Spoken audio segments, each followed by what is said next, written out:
Hey, what's up, guys? Welcome to the Being Beautifully Honest channel and podcast. And if you are on the podcast platforms, please subscribe to this podcast. And if you are on YouTube, thank you so much for subscribing to this channel. It's not like DirecTV, it's totally free. And hitting that like button while you're at it is like walking into the room and hitting that light switch. We just want to go ahead and brighten up the place. And let's get into this conversation / reality chat. And this is a bit of a dark situation, but you've all heard the news about Shah. She is one of the Real Housewives of Salt Lake City. And she was found guilty last year for her crimes of money laundering and wire fraud and duping people out of their money, particularly older people, which she's not that young, so it's just very, very sad situation.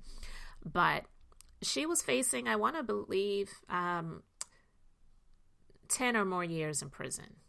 Well, she was sentenced to only 6, and a lot of people feel that that was not enough. And I'm not someone who wishes upon anyone's downfall, but for someone like her, who was just so brazen and being on TV, saying the things like she said, that the only thing that she's guilty of is being Shah, amazing, living lavishly, and being so rude and nasty and mean to the other women that's on the show, and clearly just a scene maker. And I'm just totally not guilty, and these people are lying, and I'm being set up or whatever. I just don't believe that she's really going to get much accountability from the 6 years that she got, because I don't know, one, if she's going to have to serve the full 6 years or if she'll be able to get out early.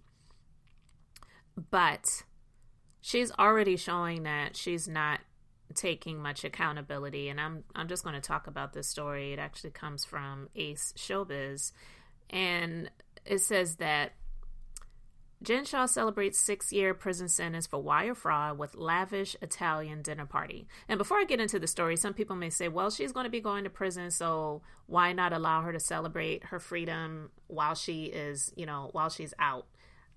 While I get that, I just believe that humility would serve her well, but unfortunately, she is someone who is not humble. I don't believe that the letters that were sent to the court and the scene that she made in court, when I say scene, the scene of acting as if she was a victim, and because of the drugs that she was taking in terms of the prescription medications that she was taking, and her husband not being there like she needed him to be, and she felt alone and all this other stuff. Like, she was pretty much blaming outside sources and other people for her defrauding people. That just doesn't make any sense. So she was not showcasing any accountability at all. I mean, for me, I just feel that she pled guilty because she just wants to get it over with, so she can get back to the business of being what she calls is Shah amazing. And I believe that Bravo's going to give her the opportunity to do that, because any way that Bravo can profit off of this, they're going to do it. Let's just be honest, okay? They don't care about the victims. They don't care about the crimes that she committed. They really don't. I can see them having a special surrounding the Shah family when she gets out, following them. I mean, similar to what they did with Teresa Guidice and her ex-husband now, Joe, who are on the Real Housewives of New Jersey. And while I don't think the comparison between Teresa and Jen is fair, some people are going to make it, but I'll talk about that in a minute. So it says, Shah apparently had more reasons to be joyful than to feel dreadful after learning her fate in wire fraud and money laundering case. The Bravo celebrity reportedly celebrated with her friends after she was sentenced, which is not true. I don't know why they said after she was sentenced to 20 years in prison for her crime. She wasn't. She was sentenced to 6 years in prison. So I don't know who wrote that, but that's not right. Page 6 reports that the 49-year-old threw a lavish dinner party with a group of 20 at Italian hotspot Val Bella at the Park in Midtown on Friday night, January 6th, after her sentencing in federal court in the morning. She reportedly spent the night eating and drinking on the establishment's second floor. It's unclear if Jen's football coach husband, Shah, or any of her Real Housewives co-stars were with her that night, but she seemingly wanted to keep the celebration hush-hush. She had 2 people standing around her table, blocking anyone from taking photos. A spokesperson for Valbella did not confirm Jen's visit to the restaurant that night, as it swears to keep its clients' information a secret. But the Real Housewives of Salt Lake City star was indeed photographed exiting the restaurant with her security guard in tow. A so-called insider claims that she stood in the doorway trying to figure out how to leave without being photographed, though she was eventually caught by the pop. Anyway, hours prior to the lavish dinner party, Jen was sentenced to 6.5 years behind bars after pleading guilty in July 2022 to conspiracy to commit wire fraud in connection with a telemarketing scheme. She will be subject to 5 years of supervised release upon release from prison. And despite facing time behind bars, Jen seemingly rejoiced over the fact that she received shorter than expected prison sentences. She initially faced 11 to 14 years in prison for the charges. And her assistant, Stuart Smith, who was also arrested and charged in the wire fraud case, is expected to be sentenced in March. And I'm kind of shocked that he hasn't been sentenced before her, because he actually pled guilty before she did. Honestly, everyone else did that was connected in this before she did, because she was honestly like seeming like she wasn't going down without a fight. And these people are just out to get me. They've turned their backs on me. They're lying on me. They're trying to make me the fall guy. But this isn't my ordeal. This isn't what I did. And so I am a little bit surprised by that. But following her sentencing, she issued an apology to the victims as well as her family. And I'm not reading all that bull crap because it's not real, okay? And Jen, anyway, the fact that she got 6 years, yeah, she's going to celebrate that. Some people may say, well, that's not a short period of time. Well, based upon what she was expecting to get and what was most likely she was going to get, which a lot of people felt like she would have gotten a longer sentence, because the Chrisleys, they got pretty long sentences. And what they did, not saying what they did wasn't wrong, but what they did, and some people may say, well, this is the reason why they got longer sentences, is because they were defrauding the government and banks and not just everyday people. And the government cares more about themselves than they do the people. And yeah, that's true. But they still, I feel, when it comes to defrauding elderly people and just taking advantage of people, I feel that they don't like that stuff either. So I really didn't see that she was going to get a shorter sentence, but she did. And so, yeah, that's why she's celebrating. She's already planning. I can guarantee you she is planning her comeback. She just feels that this is just a little blip in time, and she'll come back and she'll be bigger and better than ever. And yeah, her head will definitely be bigger. Not literally, which her head, she does have a big literal head, but yeah, she is going to have a bigger swollen ego, and she's not going to learn anything from this situation.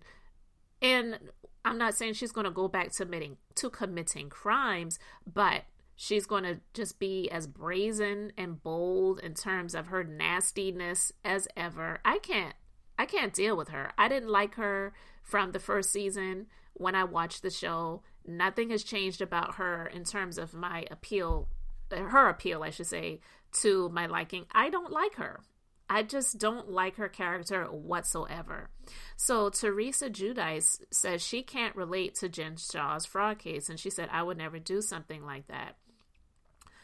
So on a podcast, she was asked about Jen Shah's sentencing and what happened.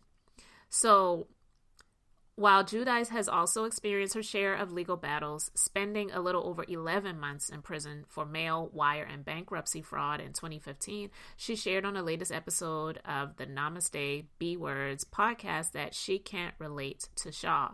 She says, I wouldn't steal anybody's money.